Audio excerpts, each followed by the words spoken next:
ជំរាបសួរបងប្អូនជនរួមជាទីគោរពថ្ងៃនេះគឺជាថ្ងៃសៅរ៍500ខែចេសឆ្នាំមមែសប្បស័កពុទ្ធសករាជ2559ត្រូវនៅថ្ងៃទី6ខែមិថុនាគ្រិស្តសករាជ2015នៅពេលនេះសូមអញ្ជើញបងប្អូនជនរួមជាតាមដានទស្សនាព័ត៌មានសង្ខេបនៅថ្ងៃនេះដូចតទៅរដ្ឋសភាសម្រេចអនុម័តសេចក្តីព្រាងច្បាប់ស្តីពីការគ្រប់គ្រងគ្រោះមហន្តរាយបើយោងតាមគេហទំព័រអាស៊ីសេរីបានចុះផ្សាយឲ្យដឹងនាព្រឹកថ្ងៃសៅរ៍នេះថាមន្ត្រីសង្គមស៊ីវិលអ្នកការពារព្រៃឈើនិងប្រជាពលរដ្ឋលើកឡើងថាការកាប់បំផ្លាញព្រៃឈើធ្វើឲ្យប្រទេសកម្ពុជាប្រឈមនឹងគ្រោះរាំងស្ងួតធាតុអាកាសក្តៅគ្រោះមហន្តរាយទឹកជំនន់ខ្យល់កន្ត្រាក់បាតុភូតរន្ទះនិងអាកាសធាតុប្រែប្រួលការលើកឡើងនេះគឺស្របពេលដែលរដ្ឋសភាចាប់ផ្ដើមអនុម័តសេចក្តីព្រាងច្បាប់ស្តីពីការគ្រប់គ្រងគ្រោះមហន្តរាយដែលមាន10ជំពូកនិង47មាត្រាត្រូវបានរដ្ឋសភាប្រជុំសម្រេចអនុម័តកាលពីព្រឹកថ្ងៃទី4ខែមិថុនា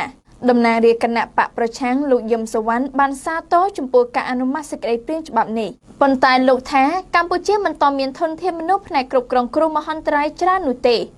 លោកបន្តថារដ្ឋាភិបាលត្រូវតែមានផែនការជាក់លាក់ក្នុងការបណ្ដោះធនធានមនុស្សមិនមែនយកមនុស្សមកប្រើដោយគ្មានជំនាញនោះទេលោកញឹមវណ្ណដាអនុប្រធានទី1នៃគណៈកម្មាធិការជាតិគ្រប់គ្រងគ្រោះមហន្តរាយឯកភាពចំពោះការលើកឡើងរបស់លោកយឹមសុវណ្ណលោកញឹមវណ្ណដាបញ្ជាក់ថាការខ្វះខាតធនធានមនុស្សដែលមានជំនាញខ្វះមធ្យោបាយបង្ការនិងគ្រប់គ្រងគ្រោះមហន្តរាយជាឧបសគ្គធំរបស់កម្ពុជាទន្ទឹមទៅនឹងការអនុម័តសេចក្តីព្រាងច្បាប់ស្តីពីការគ្រប់គ្រងគ្រោះមហន្តរាយប្រជាពលរដ្ឋសិស្សនិស្សិតនិងមន្ត្រីសង្គមស៊ីវិលលើកឡើងថាគ្រោះមហន្តរាយធម្មជាតិគឺបណ្ដាលមកពីការកាប់បំផ្លាញព្រៃឈើដោយអ្នកមានអំណាចនៅកម្ពុជាគេហទំព័រអាស៊ីសេរីដដែលនេះបានបន្ថែមឲ្យដឹងតាមរយៈនិស្សិតផ្នែកវិទ្យាសាស្ត្រឆ្នាំទី5នៃសាកលវិទ្យាល័យឯកជនមួយនៅភ្នំពេញលោកវីឡាលើកឡើងថាការប្រែប្រួលអាកាសធាតុនៅស្រុកខ្មែរយើងដោយធាតុអាកាសក្តៅខ្លាំងប្រមាណ 60 ទៅ 70% គឺបណ្ដាលមកពីការកាប់ព្រៃឈើផ្សែងដែលចេញពីឧស្សាហកម្មនិងសហគ្រាសធំៗរួមទាំងឧស្ម័នកាបូនិកដែលបណ្ដាលមកពីម៉ូតូឡានចាស់ៗនិងប្រើប្រាស់ម៉ាស៊ីនត្រជាក់ជាដើមប្រមាណ 20 ទៅ 30% ប៉ុណ្ណោះលោកបន្តថាដើម្បីអាចកាត់បន្ថយកម្ដៅរបស់ព្រះអាទិត្យមកលើផែនដីគឺផ្ដើមចេញពីអ្នកមានអំណាចដែលតែងតែកាប់ឈើយកលក់នោះត្រូវបញ្ឈប់សកម្មភាពរបស់ខ្លួនហើយប្រជាពលរដ្ឋត្រូវតែនាំគ្នាចូលរួមដាំដើមឈើគ្រប់គ្នាលោកញឹមវណ្ណដាអនុប្រធានទី1នៃគណៈកម្មាធិការជាតិគ្រប់គ្រងគ្រោះមហន្តរាយអះអាងថាការដែលមានកម្ដៅក្តៅខ្លាំងនេះមិនមែនមកពីការអស់ព្រៃឈើនោះទេលោកបន្តថាគឺមកពីការកើនឡើងនៃរោងចក្រសហគ្រាសនិងការប្រើប្រាស់ឡានម៉ូតូច្រើនប្រធានក្រុមកិច្ចការពិសេសសិទ្ធិមនុស្សកម្ពុជាលោកអ៊ូចលេងអះអាងថាបញ្ហាវិនិស្សកម្មព្រៃឈើនេះមិនមែនតែមានផលប៉ះពាល់ចំពោះក្រុមគ្រួសាររបស់នាយករដ្ឋមន្ត្រីនិងគ្រួសាររបស់រដ្ឋមន្ត្រីប៉ុណ្ណោះទេប៉ុន្តែថែមទាំងមានផលប៉ះពាល់ដល់ប្រជាជនកម្ពុជា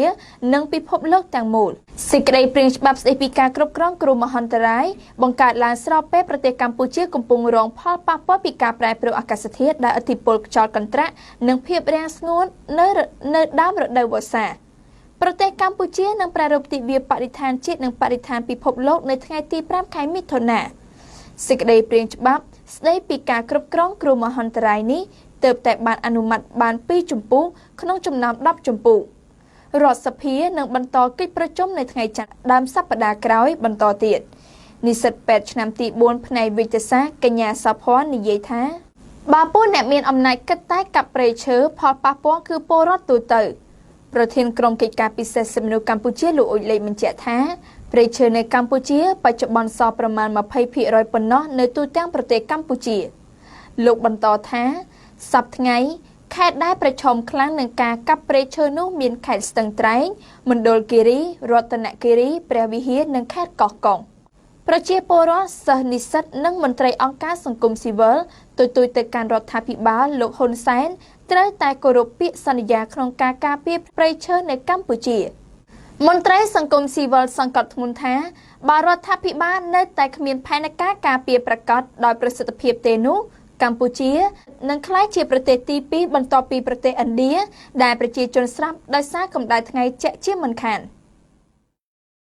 រដ្ឋាភិបាលនៅរក្សាសេចក្តីព្រាងច្បាប់អង្គការជាសម្ងាត់បើទោះទីស្តីការគណៈរដ្ឋមន្ត្រីអនុម័ត លោកអ្នកនាងជាទីមេត្រីងាកមកឯគេហទំព័រវិទ្យុសំឡេងប្រជាធិបតេយ្យ VOD វិញបានចុះផ្សាយឲ្យដឹងថាទីស្តីការគណៈរដ្ឋមន្ត្រីនៅថ្ងៃសុក្រម្សិលមិញនេះបានសម្រេចអនុម័តសេចក្តីព្រាងច្បាប់ស្តីពីសមាគមនិងអង្គការក្រៅរដ្ឋាភិបាលតែនៅរក្សាសេចក្តីព្រាងនេះសម្ងាត់ដដែលដោយមិនបញ្ចេញជាសាធារណៈទេរហូតមកដល់ពេលនេះអ្នកនាំពាក្យទីស្តីការគណៈរដ្ឋមន្ត្រីលោកផៃស៊ីផានបានសរសេរនៅលើ Facebook របស់លោកថាកិច្ចប្រជុំពេញអង្គគណៈរដ្ឋមន្ត្រីដែលដឹកនាំដោយលោកនាយរដ្ឋមន្ត្រីហ៊ុនសែនបានសម្រេចអនុម័តទៅលើសេចក្តីព្រាងច្បាប់ស្តីពីសមាគមនិងអង្គការមិនមែនរដ្ឋាភិបាលដោយក្នុងនោះមានការកែសម្រួលពាក្យពេចន៍មួយចំនួននិងលុបចោលមាត្រាចំនួន2តាមការសំណូមពររបស់លោកនាយរដ្ឋមន្ត្រីយ៉ាងណាក៏ដោយលោកមិនបានបញ្ជាក់លម្អិតពីអត្ថន័យនៃមាត្រាទាំងពីរដែលត្រូវបានលុបចោលនោះទេសេចក្តីប្រកាសព័ត៌មានរបស់ទីស្តីការគណៈរដ្ឋមន្ត្រីដែលចេញផ្សាយនៅថ្ងៃសុក្រម្សិលមិញនេះឲ្យដឹងថា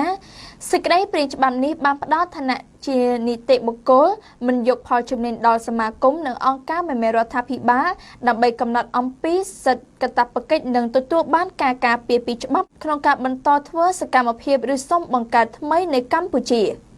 សេចក្តីប្រកាសព័ត៌មានបន្តថានៅពេលសេចក្តីព្រាងច្បាប់នេះចូលជាធរមានសមាគមនិងអង្គការមិនមែនរដ្ឋាភិបាលក្នុងស្រុកដែលតម្កល់សំណុំលិខិតនៅក្រសួងមហាផ្ទៃនឹងទទួលបានជាស្វ័យប្រវត្តិនៅឋានៈនីតិបុគ្គលស្របតាមបទបញ្ញត្តិនៃច្បាប់នេះគេហទំព័រ VOD ដដែលនេះបានបន្ថែមថាចំពោះសមាគមនិងអង្គការមិនមែនរដ្ឋាភិបាលបរទេសដែលបានចុះអនុសារណៈជាមួយនឹងក្រសួងការបរទេសនិងសហប្រតិបត្តិការអន្តរជាតិរួចហើយក៏ត្រូវចាត់ទុកថា